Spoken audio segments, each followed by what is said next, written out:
하나님 말씀은 구약성경 스바냐 3장 17절, 스바냐 3장 17절, 구약성경 1308페이지. 너의 하나님 여호와가 너의 가운데에 계시니 그는 구원을 베푸실 전능자이시라.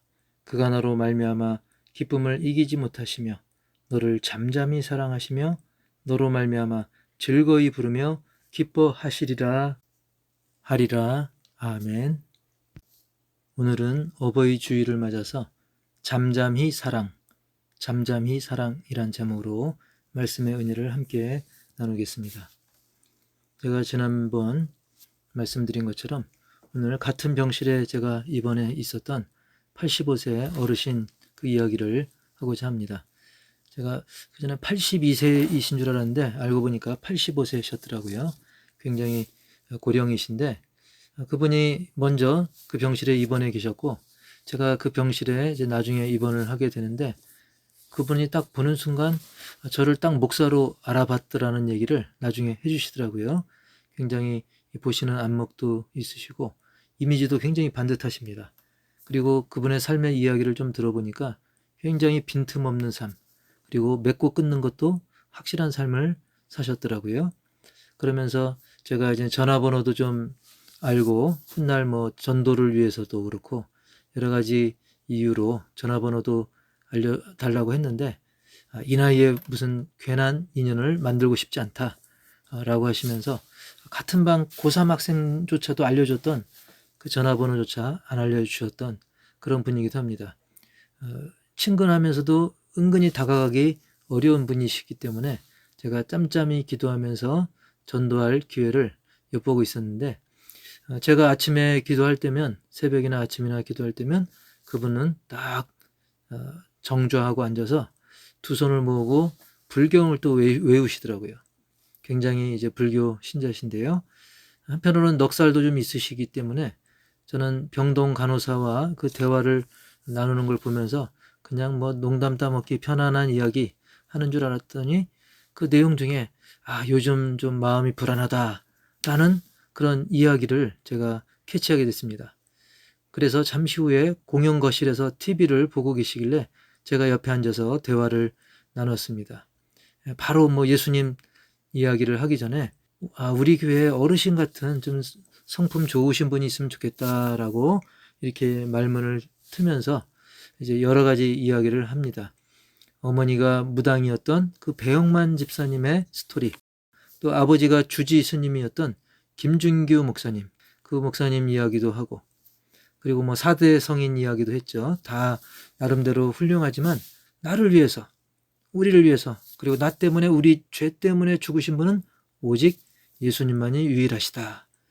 그런 내용으로 예수님에 대해서도 전했고, 또 사형 집행 참관이셨던 박효진 장로님의 또 간증도 들려드렸습니다. 사형 집행일을 기다리는 그런 죄수들은 아무리 그 안에서 뭐 교화가 되고 또 인격이 인정을 받은 사람이라 할지라도 오직 신자만이 찬송 부르며 평안히 임종을 맞이하는 그런 두려움 없이 이제 영생의 징검다리인 죽음을 맞았다는 사실을 이야기했습니다.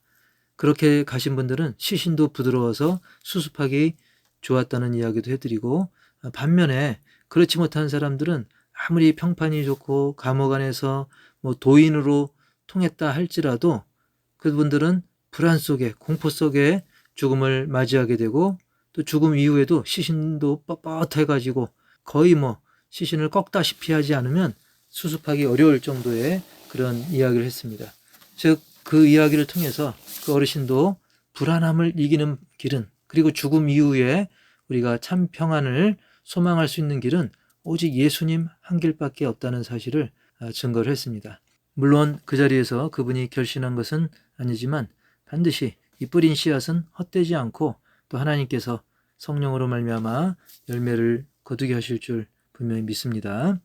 어쨌든 우리 모두는 이렇게 죽음이라는 것이 사실 하루하루 다가오고 있지만 그럼에도 불구하고 비교할 수 없는 하나님의 큰 사랑을 이미 받았기에 우리는 뭐 세상이 말하는 대박, 왕대박, 그것을 넘어서 상상하지 못하고 비교할 수 없는 영생의 복을 이미 받은 줄 믿습니다. 게다가 이렇게 귀하고 복된 주일에 우리가 이렇게 딱 편안히 앉아서 예배 드릴 수 있으니 얼마나 또한 감사한 일입니까? 할렐루야. 오늘은 어버이 주일을 맞아서 부모와 자녀의 관계를 잠시 떠올려 보면서 생각나는 것은, 보통 집안에 자녀가 한 명이 아니고 두 명 이상일 때 부모 입장에서는 골고루 사랑을 베푼다 해도 받는 자녀들은 다르게 느낄 수가 있습니다. 물론 부모 마음은 똑같다라고 하지만 사람이기니까 콩 한 쪽을 나눠도, 우유 한 잔을 나눠도 뭔가 0.001g, 0.001ml라도 다를 수밖에 없는 거예요. 그거를 뭐 저울로 정확하게 해도 100% 공평하다는 말하기에는 쉽지 않은 것이죠. 그리고 내가 똑같은 양을 정확하게 나눠준다 할지라도 같은 몸에서 나온 자녀들이라도 다 개인차가 있어요. 분명히 똑같이 줬는데도 느끼는 게 또 다릅니다. 키가 다르고 몸무게가 다르고 성격과 여러 가지 지능과 모든 것들이 다르기 때문에 쌍둥이라 할지라도 마찬가지예요. 부모는 나름 노력하지만 그 모든 차이를 어떤 장비를 가지고 완전히 측량해서 한다 할지라도 이건 완전하다, 완전히 공평하다라고 할 수는 없는 노릇이죠. 그러다 보니까 부모는 5손가락 깨물어서 안 아픈 손가락이 없다라고 나름 모든 자녀를 같은 사랑으로 대한다고 하지만 자녀들 자신이 느끼는 감정은 다를 수밖에 없는 것이죠. 물론 어떤 사연과 환경 때문에 부모들 중에 일부 차별하는 경우도 드물게는 있지만 대개 보통의 부모님들은 자녀들을 고루고루 사랑하고 있는 것입니다. 마찬가지로 우리 하나님께서도 우리 모두를 그 크신 사랑으로 풍성하게, 그러면서 고루고루 사랑하고 계신 줄 믿습니다. 그러나 그것을 느끼는 사람들의 반응은 각각일 수 있어요. 저 사람은 왜 나보다 부자인가? 왜 더 건강한가? 왜 더 자식이 잘 되고 또 누구는 더 못되고 등등. 그리고 대개 이런 비교 의식은 나보다 잘 사는 사람들과 비교하면서 푸념하는 경우가 많습니다. 근데 사실은 그들도 깊이 들어가 보면 겉보기와는 달리 나보다 마음 깊은 곳에 아주 눈물 없이 들을 수 없는 사연이라든지 여러 가지 애통함이 있는 경우가 제법 있는 것입니다. 또한 솔직히 나보다 어려운 여건에 사는 분들은 또 얼마나 더 많습니까? 그렇기 때문에 우리는 세상에서 잠깐 누리는 그런 조건들로 누가 하나님 사랑을 더 많이 받니 적게 받니 비교하지 마시고 고민하지 마시기 바랍니다. 사실 우리는 영적 존재이기 때문에 좀 영적이면서 또 영원한 관점에서도 바라봐야 될 줄 믿습니다. 그런 관점에서 우리가 첫 번째로 생각해 볼 것은 잠잠히 사랑하신다라는 것입니다. 사실 우리 하나님 아버지께서도 우리를 잠잠히 사랑하신다라고 말씀합니다. 오늘 본문 스바냐 3장 17절 그 하에 보면 너를 잠잠히 사랑하시며 라고 말씀하는데요. 제가 이것을 무엇으로 비유해서 설명할까? 좋은 비유가 없을까? 하다가 떠오른 것인데요. 우리 하나님 아버지의 은혜는 마치 태양열과 같다라고 비유해서 설명할 수 있어요. 여러분, 그 태양열은, 그 에너지는 눈으로 당장 보이지 않고 느끼지 못해도 그 태양은 끊임없이 잠잠히 계속 그 에너지, 그리고 열, 그리고 그 과정 속에서 여러 가지 파생되는 자외선이라든지 그런 것들로 그 영향을 계속적으로 미치고 있어요. 그래서 심지어 구름이 끼었어도 그 자외선은 그걸 통과하거든요. 그래서 운동선수들은 구름이 껴도 선크림을 바릅니다. 이렇게 태양은 우리가 느끼든 못 느끼든 계속 영향을 끼치고 있어요. 결국 세상에서 우리가 생각으로는 굉장히 오래 가야 될 것 같은 것도, 예를 들면 그 진한 색깔의 현수막 같은 것도 나중에 보면 그 색이 바래져 있잖아요. 이 태양열이 그것을 색을 바라게 합니다. 그리고 모진 환경 속에서도 돌틈에 그 꽃이 필 수 있는 것도 보이지 않는, 또 느끼지 않을 수 없는 그런 태양 에너지가 영향을 줘서 싹을 틔우게 하고 심지어 꽃을 피우게 합니다. 지금 우리 교회 주변에도 여러 꽃들이 피어 있는데 이거 도저히 필 수 없는 환경 속에서도 피는 걸 볼 수가 있어요. 돌틈에 양귀비 꽃도 피고 또 민들레 꽃도 피고 메발톱도 피고요. 그런 것을 우리가 볼 수 있어요. 이것처럼 부모님의 은혜도 그렇습니다. 부모님들은 일하는 현장에서도 자녀들을 늘 생각하고 있고요. 온갖 힘든 일과 수모까지 견디며 일을 하며 또 사랑을 자녀들을 향해 주고 있는 것입니다. 자녀가 느끼지 못하더라도 그렇게 하고 있는 거예요. 그런 점에서 가장 귀한 존재를 희생하기까지 우리를 사랑하시는 하나님 아버지의 사랑과도 일맥상통하는 거죠. 그래서 아이를 구하기 위해서 목숨까지도 거의 본능적이다시피 던지는 그 어머니들의 기사도 이미 익숙한 기사가 되어버린 것이죠.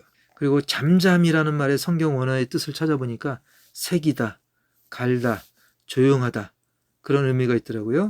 즉 잠잠한 그런 하나님의 사랑, 잠잠한 우리 부모님들의 사랑은 어떤 순간의 강렬한 사랑 못지않게 오히려 마음 깊이 지워지지 않게 스며들고 새겨지는 것을 우리가 알 수 있습니다. 마치 새근새근 잠든 아기를 꽉 껴안기보다는 그윽한 그 사랑의 눈길로 바라보시는 그런 부모님의 미소처럼 조용히 마음 한 군데에 스며들고 그것이 새겨지는 것입니다.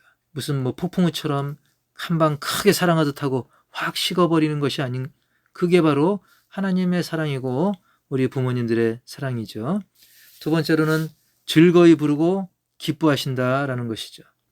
마치 그 잠들었던 아기가 깨어나서 재롱을 부리면 막 박수치면서 크게 웃으며 기뻐하는, 그리고 안아주고 막 심지어 뭐 던지고 받고 이런 부모님들의 모습인 것입니다. 여러분, 그 부모의 입장에서 그 자녀들을 바라볼 때는 모든 것이 다 사랑스럽고 귀여운 거죠. 그래서 뭐 하품하는 것만 봐도 심지어 응가하느라 뭐 얼굴색이 뻘겋게 변하고 두 손을 꽉 쥐고 있는 모습까지도 귀여워하고 그 모습까지 사랑을 하는 것을 볼 수가 있습니다. 우리 하나님 아버지도 사랑하는 자녀인 우리를 보시면서 때로는 잠잠히, 때로는 즐거이 노래하시듯 그 사랑을 다양하게 표현하십니다. 그래서 우리는 하나님을 그냥 아버지라고만 부르지 않고 아빠라고도 부를 수 있는 것입니다. 아빠 하나님, 아빠 아버지. 갈라디아서 4장 6절에도 너희가 아들이므로 하나님이 그 아들의 영을 우리 마음 가운데 보내사 아빠 아버지라 부르게 하셨느니라. 아멘. 마치 요즘 아이들이 아버지를 뭐 친구처럼 막 가까이 친밀하게 대하듯이 하나님도 마찬가지입니다. 하나님도 물론 죄에 대해서는 엄하신 하나님이시지만 우리가 하나님을 어떻게 부르느냐, 아빠라고 부를 수 있을 정도로 친밀하게, 그리고 너무나 즐겁게, 그리고 그 기쁨 가운데 우리를 정말 참 자녀로, 참 하나님의 자녀로 삼으시고 그 놀라운 사랑과 은혜를 베푸시고 그것을 기쁘게 또 즐겁게 표현하시는 하나님이시라는 거예요. 여러분, 그렇습니다. 우리가 뭐 공부나 운동이나 취업이나 뭔가를 잘하고 못하고를 떠나서 하나님 아버지께서는 우리를 사랑하시는 것입니다. 참 부모 사랑도 그런 것이죠. 어떤 조건 때문에 사랑하는 것이 아니라 내 자녀이기 때문에 사랑하는 거예요. 그런 사랑을 하되 때로는 즐거이 부르고 기뻐하면서, 때로는 잠잠히 사랑하면서, 이렇게 여러 가지 다양한 모습으로 우리를 사랑하시는 하나님이시고 또 우리의 부모님들인 줄 믿습니다. 그렇다고 한다면 이런 사랑에 대해서 우리의 반응은 어떻게 될까요? 그냥 고맙습니다, 감사합니다, 그리고 끝일까요? 아니죠. 우리도 하나님 아버지를 사랑할 때, 그리고 우리의 부모님들을 사랑할 때, 그래서 세 번째, 더욱 사랑하자는 겁니다. 더 사랑하자. 다 기본적으로 사랑한다고 생각하죠? 그렇다면 더 사랑하시기 바랍니다. 뭔가 뭐 일회성으로, 행사로, 뭐 한 방에 크게, 물론 아예 안 하는 것보다 그렇게 하시는 것도 좋죠. 형편 따라서 또는 기회를 봐서 우리가 그렇게 드러나는, 눈에 보이는 사랑을 하는 것도 저는 환영합니다. 그것은 즐거이 부르며 또 기뻐하는 방식 중에 하나일 수 있습니다. 다만 그걸로 그치지 말고 거기에 플러스, 거기에 더하기 잠잠히 사랑하는 것도 놓치지 마셔야 될 줄 믿습니다.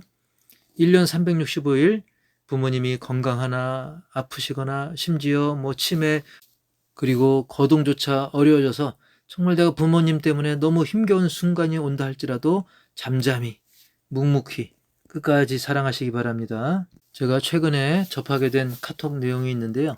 거기에 보니까 연로하시고 뭐 치매가 있으신 부모님이 자꾸 같은 말을 반복하니까 그 자녀가 짜증을 내게 됩니다. 그러다가 우연찮게 옛날 본인의 아기 시절 비디오 영상을 보니까 거기엔 아기인 내가 같은 말 그것을 수백 번, 수천 번 반복해도 부모님들은 그것을 진리하지 않고 계속 박수치며 격려하고 즐거워하시는 그런 모습을 보게 되면서 다시 생각을 고쳐먹게 되었다라는 그런 이야기를, 그게 굉장히 감동적이더라고요. 요한일서 4장 20절에도 보면 누구든지 하나님을 사랑하노라 하고 그 형제를 미워하면 이는 거짓말하는 자니 보는 바 그 형제를 사랑하지 아니하는 자는 보지 못하는 바 하나님을 사랑할 수 없느니라 라고 말씀하고 있습니다. 즉 우리가 눈에 보이는 그 형제뿐만 아니라 사실 우리 보이는 부모님을 사랑하지 않으면서 보이지 않는 하나님을 사랑한다는 것은 말이 안 된다는 거예요. 만약에 우리가 그런 모습을 보인다고 한다면 심지어 세상 사람들조차 우리를 손가락질할 것입니다. 여러분 효도하시기 바랍니다. 세상 사람 못지않게 효도하시기 바랍니다. 성경은 효를 어떤 세상 윤리 도덕보다도 강조합니다. 여러분 세계 최초로 효대학 세우는 게 사실은 교회입니다. 교회가 시작을 했어요. 1998년 인천 남동구에 있는 한 교회가 세계 최초로 효대학원 대학교를 시작했던 것입니다. 그래서 그것을 보고 감동을 받고 또 부끄러움을 느낀 대한민국의 유림 유생들이 와서 감사와 함께 큰 절을 올리는 적도 있었다고 합니다. 여러분 출애굽기 20장 12절에도 보면 내 부모를 공경하라. 그리하면 내 하나님 여호와가 내게 준 땅에서 내 생명이 길리라 라고 말씀합니다. 10계명 중에서 인간관계 간의 그 계명 중에 첫 계명이 바로 이 5계명 내 부모를 공경하라인 것입니다. 게다가 다른 계명은 지켜라 지켜라 해라 해라 하지 말라 그러는데 이 5계명만큼은 복의 약속이 있는 첫 계명인 겁니다. 즉 이 계명을 지키면 너희에게 복을 주겠다. 내 부모를 공경하라. 그리하면 내 하나님 여호와가 내게 준 땅에서 내 생명이 길리라. 그만큼 하나님께서는 이 부모 공경을 굉장히 강조하셨던 것이죠. 그래서 전정 우리의 자녀가 우리의 후손들이 잘 되기 원한다면 우리는 그들에게 효를 가르쳐야 됩니다. 자녀가 아니고 뭐 친척이든 이웃이든 누가 된다 할지라도 그 사람이 잘 되고자 원한다면 그 사람을 위해서 효도할 것을 가르치고 권면해야 된다는 사실이죠. 게다가 성경은 불효한 자식에 대해서는 강력한 저주까지 말씀하고 있어요. 신명기 27장 16절 보면 그의 부모를 경홀히 여기는 자는 저주를 받을 것이라 할 것이요 모든 백성은 아멘 할지니라. 아멘. 사실 이런 성경의 진리를 우리가 잘 알고 있지만 그래도 내가 내 부모님의 은혜를 물론 감사는 하지만 100% 만족하는 사람은 없을 겁니다. 그리고 부모에 대해서 아쉬움이 없는 사람은 없을 거예요. 부모님 고맙기도 하지만 한편으로는 또 원망하는 사람도 있을 수 있고요. 또는 우리 부모님 좋긴 한데 이런 점이 좀 아쉬웠다. 그리고 이런 점은 좀 원망스럽다. 사람이니까 그럴 수 있다는 거예요. 심지어 저 역시도 부모님이 너무나 고맙지만 한편으로는 그때 이렇게 하셨더라면 하는 아쉬움도 물론 있습니다. 그러나 우리가 한번 바꿔놓고 생각해 보시기 바랍니다. 내가 그 시절 그 부모님으로 태어났다라고 한다면 나 역시 당시 환경의 영향을 받아서 나 또한 내 부모님처럼 했었을 겁니다. 물론 좀 덜 할 수도 있고 더 할 수도 있는 것이죠. 결국 중요한 것은 하나님께서는 그분들을 통해서 나를 이 땅에 보내주셨습니다. 그리고 지금 나를 이 자리에 있게 하셨습니다. 그러므로 우리는 과거의 그런 아쉬움과 원망에 얽매이지 말고 우리 모두 하나님의 아버지를 그리고 내 부모를 때로는 즐거이 부르며 기뻐하는 사랑으로 그리고 때로는 잠잠히 내 마음에 스며들듯이 잠잠히 사랑하시면서 혹 나에게 부모님이 안 계시거나 내가 부모의 입장이 아니라 할지라도 다음 세대들 그리고 내 주변의 사람들에게 이러한 성경적인 효도를 알려서 그들도 함께 주님의 복을 받도록 모범을 보이며 가르치시기를 주님의 이름으로 간절히 축원하며 그 복을 더 풍성히 누리시기를 기원합니다. 아멘.